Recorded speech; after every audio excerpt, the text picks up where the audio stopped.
আসসালামু আলাইকুম রহমতুল্লাহ বরকাত। আলহামদুলিল্লাহ ওসলাত ওসালাম আলা রসুলিল্লাহ মাবাদ। প্রিয় দর্শক, আপনাদের সবাইকে জানাচ্ছি অনেক অনেক মুবারকবাদ, আর সেই সাথে আমন্ত্রণ জানাচ্ছি আমাদের এই আয়োজনে। আমরা পৃথিবীতে আসছি, আল্লাহ রব্বুল আলমিন আমাদেরকে শ্রেষ্ঠত্ব দিয়ে পাঠিয়েছেন। তিনি বলেছেন পবিত্র কোরআনুল কারীমের ভাষায় বলছি, কুনতুম খায়রা উম্মাহ উখরিজাত লিন-নাস তা'মুরুনা বিল মা'রুফ ওয়া তানহাউনা আনিল মুনকার ওয়া তু'মিনুনা বিল্লাহ।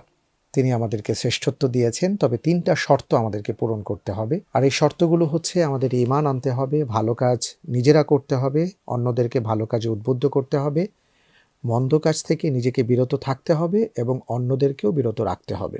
মন্দ কাজ থেকে নিজেকে বিরত রাখা এবং অন্যদেরকেও এই ব্যাপারে কথা বলা বা সেই সমাজ থেকে মন্দ বিষয়গুলোকে মূলোৎপাটন করার ক্ষেত্রে আমাদেরকে যে কথাগুলো বলা হয়েছে, সেই জন্য আমাদের যেভাবে চলা উচিত তা হলো মন্দ কি কি সেই বিষয় সম্পর্কে অনুধাবন করা, জ্ঞান অর্জন করা। যেটাকে আমরা বলতে পারি এক কথায় অপরাধ, এবং অপরাধের মধ্যে যে দুটো ধরন আছে আমরা জানি, সগীরা গুনাহ এবং কবিরা গুনাহ। কবিরা গুনাহ সম্পর্কে আগে জেনেছি, আবারও বলছি, কবিরা গুনাহ হচ্ছে সেই গুনাহ যে সম্পর্কে আল্লাহ তাআলার পক্ষ থেকে শাস্তির কথা উল্লেখ করা হয়েছে দুনিয়াতে এবং আখিরাতে, এবং যা তওবা ছাড়া আল্লাহ তাআলা মাফ করবেন না। এই কবিরা গুনার সংখ্যা কতটি, এটা নিয়ে ওলামায়ে কেরামের মাঝে আমরা কিছু মত দেখেছি। কেউ বলেছেন হাদিসের আলোকে ৬০টি, আবার কেউ বলেছেন যে না, শুধু ৬০টি না, ৬০টি মূলত অসংখ্য কবিরা গুনার মধ্য থেকে ৬০টি বিষয় আলোচনা করা হয়েছে। কেউ বলেছেন ৫০টি, কেউ বলেছেন ৭০টি, আবার কেউ ১০০টি, আবার কেউ এর চেয়েও বেশি বলেছেন। প্রিয় দর্শক, আমরা যদি অন্তত পক্ষে কবিরা গুনাহগুলো কি কি সে সম্পর্কে জানতে পারি, তাহলে নিজেদেরকে বাঁচাবার চেষ্টা করতে পারবো ইনশাআল্লাহ তাআলা। হযরতে হুযায়ফাতুল ইয়ামান রাদিয়াল্লাহু তাআলা আনহু, তার একটি চমৎকার বক্তব্য আছে, খুবই গুরুত্বপূর্ণ আমাদের জন্য। তিনি বলেন, রাসূল সাল্লাল্লাহু আলাইহি ওয়াসাল্লামের কাছে অনেক ভাইরা যেতেন এবং তারা কোন কাজে কি ফজিলত সেই সম্পর্কে তারা জানতে চাইতেন, কিন্তু আমি ঠিক তার উল্টোটি করতাম। আল্লাহ রসুল সাল্লাল্লাহু আলাইহি ওয়াসাল্লামের কাছে আমি জানতে চাইতাম যে কোন কাজ করলে গুনাহ হবে, বা কোন কোন কাজ করলে আল্লাহর কাছে অপরাধী সাব্যস্ত হব, বা তিনি আমাদেরকে কি কি বিষয় থেকে বাঁচতে বলেছেন, নিষেধ করেছেন। কারণ আমি যদি সেই সম্পর্কে জানতে পারি, তাহলে সেই বিষয়গুলো থেকে আমি বেঁচে থাকার চেষ্টা করব। খুবই গুরুত্বপূর্ণ। কারণ আমরা কোনটা ভালো সেটা জানলাম, সেটা করে গেলাম, কিন্তু কোনটা মন্দ বা আমাদের জন্য ক্ষতিকারক সেটা যদি না জেনে সেই কাজগুলোও করি, তাহলে দেখা যাবে বেলা শেষে আমাদের আসলে লোকসান হয়ে গেছে ভয়াবহ। প্রিয় দর্শক, তাই আসুন আমরা এক নজরে কবিরা গুনাহগুলো কি কি আমরা আপনাদেরকে জানাবার চেষ্টা করি, এবং ধীরে ধীরে ইনশাআল্লাহ তাআলা এই বিষয়গুলো নিয়ে আপনাদের সাথে আমি হাজির হবার চেষ্টা করব, জানাবার চেষ্টা করব বিতাওফিকিল্লাহি আযজা ওয়া জাল। কবিরা গুনাহ, প্রথমত কুফর, অর্থাৎ আল্লাহকে অস্বীকার করা।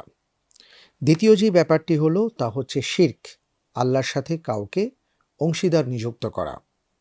অহংকার, মুনাফিকি, লোক দেখানো কোনো আমল, জাদুটোনা করা, অশুভ লক্ষণকে বিশ্বাস করা, আল্লাহর সন্তুষ্টি ছাড়া অন্য কোনো উদ্দেশ্যে জ্ঞান অর্জন করা, জ্ঞান গোপন করা, আল্লাহ এবং তার রাসূল সাল্লাল্লাহু আলাইহি ওয়াসাল্লামের উপর মিথ্যে আরোপ করা, জ্ঞান অনুযায়ী আমল না করা, আল্লাহর পথে দাওয়াত প্রদানে বিরত থাকা অথবা দাওয়াতি কাজ ছেড়ে দেয়া, সৎ কাজের আদেশ দান, অসৎ কাজে নিষেধ করা হতে বিরত থাকা বা তা পরিত্যাগ করা, আল্লাহর রাস্তায় জিহাদ করা থেকে বিরত থাকা অথবা সেটা ছেড়ে দেয়া, ভ্রান্ত দলের পক্ষে যুদ্ধ করা, যুদ্ধে মুশরিকদের সাথে বন্ধুত্ব করা বা তাদের সাহায্য করা, পেশাব থেকে যথাযথভাবে পরিচ্ছন্ন না থাকা, সালাত পরিত্যাগ করা, সালাতে ইমামের আগে কোনো কাজ করা, সালাত আদায়কারীর সামনে দিয়ে অতিক্রম করা, জাকাত প্রদানে বাধা দেয়া বা জাকাত না দেয়া, সিয়াম পরিত্যাগ করা, হজ পরিত্যাগ করা, আল্লাহকে স্মরণে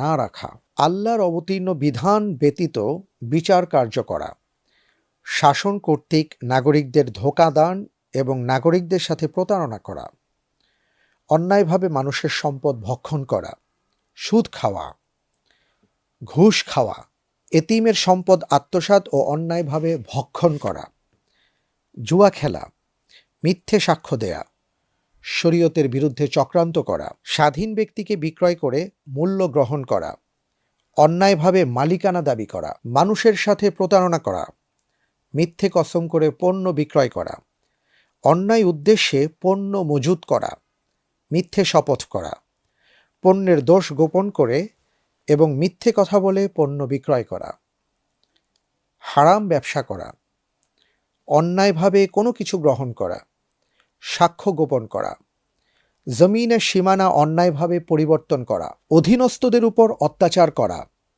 পিতামাতার অবাধ্য হওয়া, আত্মীয়তার সম্পর্ক ছিন্ন করা, কারো বংশ নিয়ে কটাক্ষ করা, বিনা কারণে মুসলিম ভাইয়ের সাথে সম্পর্ক ছিন্ন করা, কাউকে মন্দ নামে ডাকা, প্রতিবেশীর সাথে দুর্ব্যবহার করা, মানুষকে কষ্ট দেয়া, এমন কোনো কথা বলা যা বললে আল্লাহ সুবহানাহু ওয়া তাআলা রাগান্বিত হন, মুসলিমকে কাফির বলা, বিনা প্রয়োজনে ভিক্ষাবৃত্তি করা, স্বামীর অবাধ্য হওয়া, স্ত্রীর উপর অত্যাচার করা, স্বামী একান্তভাবে ভালোবাসার জন্য আহ্বান করলে প্রত্যাখ্যান করা, মোতা বা সাময়িক চুক্তিভিত্তিক বিয়ে করা, গায়রে মাহরাম অর্থাৎ যাদের সাথে বিয়ে বৈধ এমন কারো সাথে বিয়েহীন অবস্থায় নির্জনে অবস্থান করা, সন্তানদের মাঝে জীবিত অবস্থায় সমতা বিধান না করা, দ্বিমুখী নীতি অবলম্বন করা, মিথ্যে কথা বলা, সতী নারীকে ব্যভিচারের অপবাদ দেয়া, গীবত করা, চগুলখুরি করা, আমানতের খেয়ানত করা,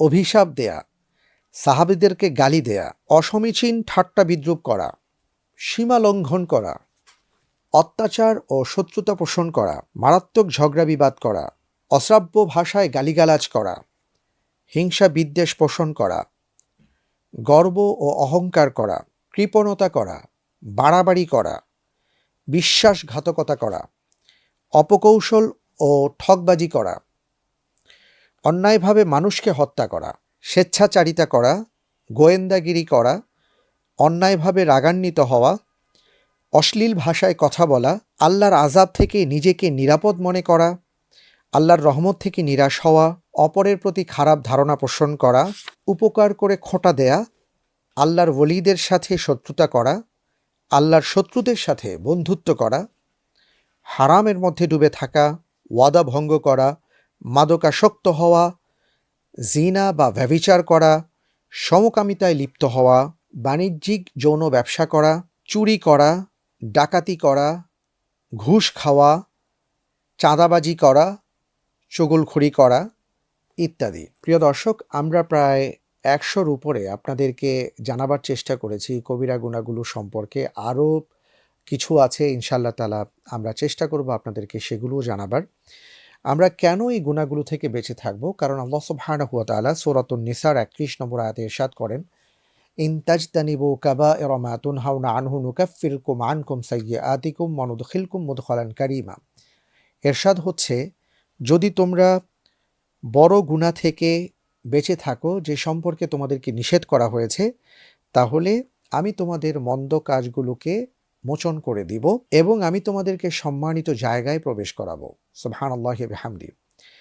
এই কারণে আমরা ইনশাআল্লাহ তাআলা চেষ্টা করব এই জাতীয় অপরাধগুলো থেকে বেঁচে থাকার, এবং এই সম্পর্কে আমরা ধারাবাহিকভাবে আপনাদের সামনে তুলে ধরার চেষ্টা করব। আল্লাহ তাআলা আমাদের সবাইকে যাবতীয় কবিরা গুনাহ থেকে হেফাজতে রাখুন এবং তাওবার সাথে জীবনযাপন করার তৌফিক দান করুন। আমিন।